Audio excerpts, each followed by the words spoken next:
Hi everybody, it's Jodi. Welcome to episode 2 of season 4.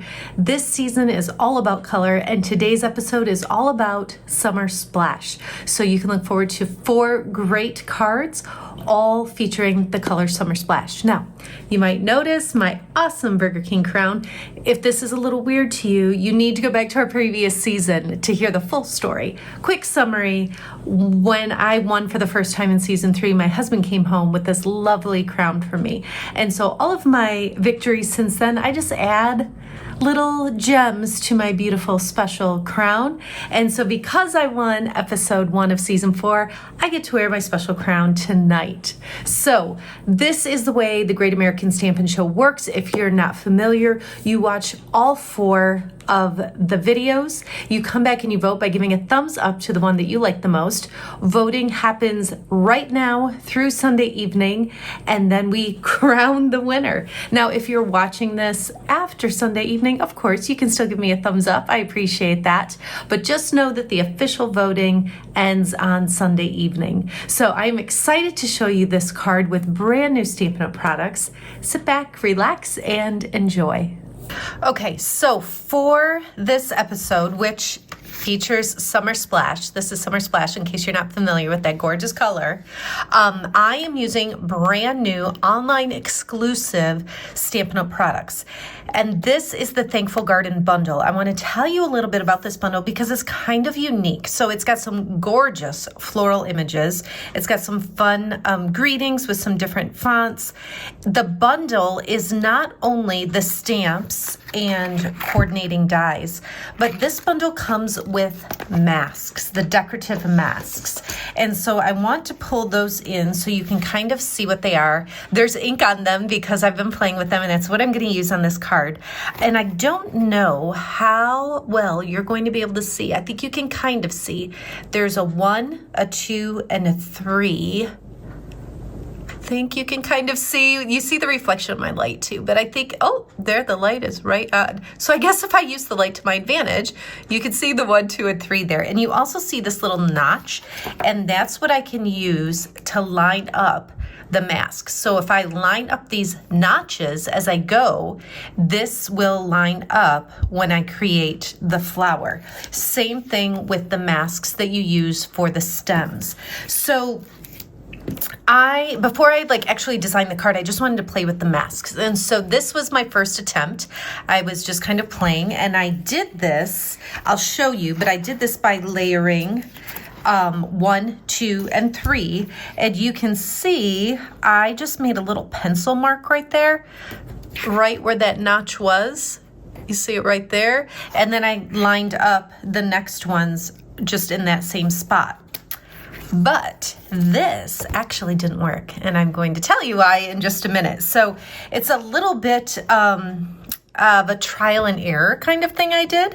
So while this is really pretty and I can definitely use this on a project, it didn't quite work for what I had in mind for this card. So what I'm going to do to show you how to use the masks is I went ahead with some basic white and this die from the Thankful Garden, and I die cut this shape. And so now I can just take, and it's not quite as essential to line up the notches when I have it die cut, simply because it's going to line up with the shape. And so there's nothing wrong with lining up the notches. That would still absolutely work, but I kind of don't have to, because what I'm going to do is just set it right here over the shape, and you can see exactly where it needs to go. So I'll just set it on here. And the cardstock, is down here. You can see where that stem is. So I'm just going to kind of set my fingers on there. Again, I could use some washi tape or something to hold it in place. Oh, I should show you what I'm doing here. I have a blending brush and my Summer Splash ink pad, and I'm just tapping on there. And then I'm going to kind of tap off on the scrap paper and then just gently start blending.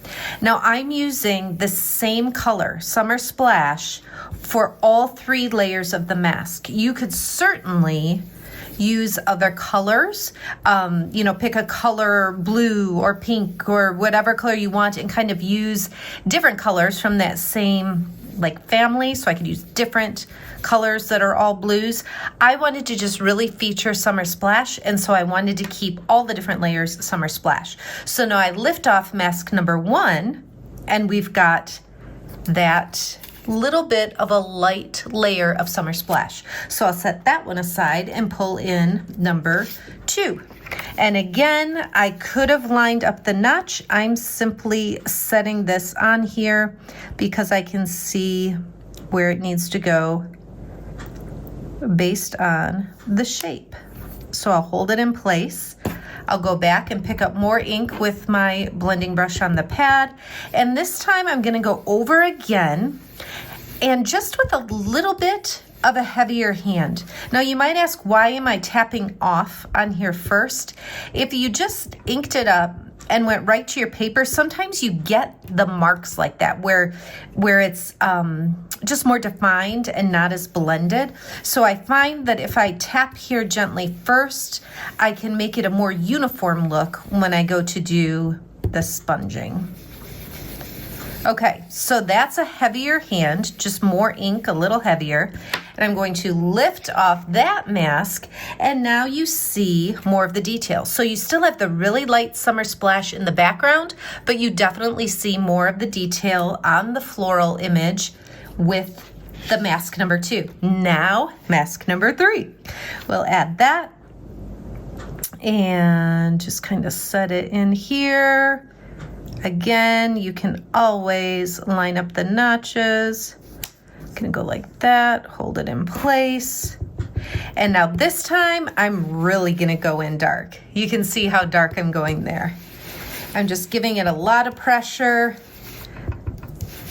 going right in there with the ink. I'm not necessarily tapping off on this one, just because it is going to be more defined. I'm okay with it being darker in the little areas that are shown by this mask. Okay, now when I lift off layer 3, look at all of that detail that I get. So it almost looks as though it's a stamped image, but it's just the masking that gave me that look. Now I'll go ahead and close my Summer Splash and pull in Old Olive. Now I do want to show you, we have 2 different sizes of blending brushes, and so I could use the small or large for either of these projects, but sometimes it's nice to have the different sizes, and I just wanted to make sure you realized that we do have different sizes. So for Old Olive, for the stem and leaves, I am going to use the smaller one. And this one is numbered 4, and this one is number 5. So that helps me know which order to use them in. So I'm just gonna set this on top of the leaf. I'll kind of hold it in place up here now where I'm not sponging. And then just come in with the Old Olive. And again, just keeping it a little bit lighter. Now the flower had 3 layers. The leaves and stem only have 2 layers. So I'll give it like the medium pressure, like what I did for the second mask up here. I'm giving it a medium heavy hand. Okay, so I can pull that away and then finally come in with the details. And so I'll set this right on here. Oops, gotta twist it a little bit more. And I'll hold it in place up here. And now come back with a heavy hand and get some of that detail in there. The blending brush, I wish you could see, like these little bristles are just so soft. They're so gentle. It's just really easy to work with and blend all these colors. Okay, that should be good. And then you get that gorgeous detail on the leaves as well. So this, imagine, you know, where this episode is all about Summer Splash. So obviously that's what I featured here, but just imagine all the different colors of flowers. So you could have different shades of purple. Petunia Pop would be gorgeous. That's the color we featured in episode 1. These, by the way, I've got all these masks with all this ink on there now. All I need to do, I could take a damp paper towel, I could run them right under the faucet in the sink. All that ink, because it's just a water-based, dye-based ink, it'll run right off and I can pat those dry and use them again. Now, I want to pull back in what I started with and show you this. So I just thought, oh, I'll do this first, it'll be great. What's cool here too, you can see that I went a little heavier with the mask number 2. It's a little more defined. I like this one better. Those petals rather are a little bit more defined on this one. I really like that. So I went ahead and did this, and I'm like, okay, I'm just going to pull the die in and cut that out. Well, I set it on here to cut it out, and silly me, I was like, oh, the stem and the leaves have to go in a particular spot. So instead of trying to use the masks and line them up and hope that I have it right to be able to die cut it, that's why I die cut first, and then you saw me sponge with the masks over this piece that was already die cut. It just helps me make sure that everything lines up if I die cut first. So that's a little benefit for you to learn from my mistake. Now, I don't have to die cut this piece. I could simply use this as is and trim around and use it as a layer on a card. Now, see where my little notch was? Let me go ahead. I think I have time to do this quick. How I said I like this one better because I went in a little heavier on that second mask. Here's the cool thing too. You could take this mask and I could line it up with my little notch right there, and I can go back. And even now, even though I've already done mask 3, I could go back and add more here with the second mask. So that's pretty cool because I have that spot where I know it needs to line up. I can add more color just like that and make it more vibrant, just like this one I just did. It's so fun to work with these masks. It just opens up a whole new level of creativity because you certainly can stamp the image, a variety of ways to color it. By the way, this has some coordinating designer paper that is absolutely stunning. But anyhow, masks, super, super fun. Okay, so I want to do one more thing with this. So I'm going to set that aside and I am going to pull in on the stamp set. You see these little pieces that just add a little bit of like black usually to the centers of some of the flowers. Well, what I decided to do was take one of those little tiny centers and take my Versamark ink pad, and I am going to do some speed stamping, and I'm just going to, oh, you know what I need to do first? Where'd it go? My little embossing buddy. This just helps take static out of the cardstock so that, yes, I'm going to emboss, so that where I pour the embossing powder, it will only stick to these little pieces that I'm stamping rather than in random spots on this cardstock. So I'm just adding this to the centers of the flowers. So this Versamark ink, if you haven't worked with it, it's a watermark ink, but it also is just a little bit sticky. So when I come back in now with clear embossing powder, just kind of whack it a little bit to get the excess powder off. Maybe you can see in the centers, it's just kind of a dull granule look right now from the powder. Now I'm going to heat it. Let me cover up my ink here. I'm going to heat it with my heat tool and melt that powder.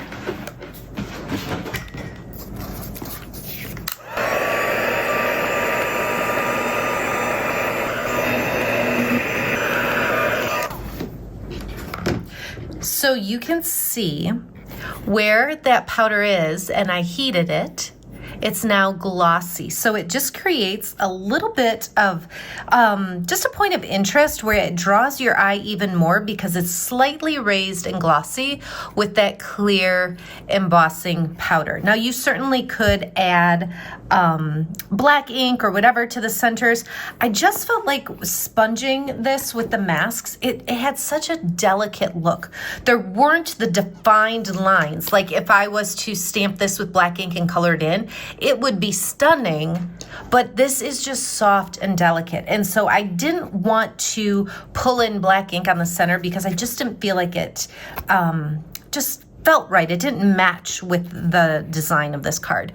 But I really like the clear embossing in the center there. Now, what I'm going to do, this is what I wanted to teach you. This is what I wanted to share with you. This is what I think is going to get me your vote this week. But I want to pull in my final card and point out some other details on it. So this is what I took and added to this thick white card base. This is a piece of Summer Splash. I just simply took that Versamark ink and stamped repeatedly on here. So how I said the Versamark is a watermark ink, any color you put Versamark ink on, it just takes on that color. It just darkens it a little bit. And so rather than just a plain sheet of Summer Splash, I added just a little bit with that same image that I stamped in the center of the flowers, just on the background there, so I have some tone on tone. I added a little strip of designer paper. This is the in color designer paper because Summer Splash is one of our in colors. I added some new white ribbon. This is also an online exclusive, so that's what you're seeing here. And then that one little sequin embellishment is from this package here. It's called Starburst Sequins.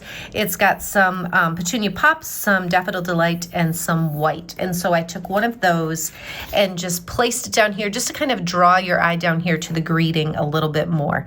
That greeting is from the Thankful Garden stamp set as well. So that is what I have for you. I hope that you learned a few things, especially if you haven't played with our decorative masks before. They're super fun. You can do so many things with them and just bring in a lot of creative elements and kind of make it your own. So I hope that you enjoyed this. Be sure to go and watch all 3 other videos. So Julie and Brandy and Shannon, watch their videos and then go back and decide whose project you like the most this week and give them that thumbs up vote right here on YouTube. And we will see who wins episode 2 of season 4. Don't forget to subscribe to my YouTube channel. I post tons of videos all the time and I don't want you to miss a thing. Thanks so much for watching. Have a great day.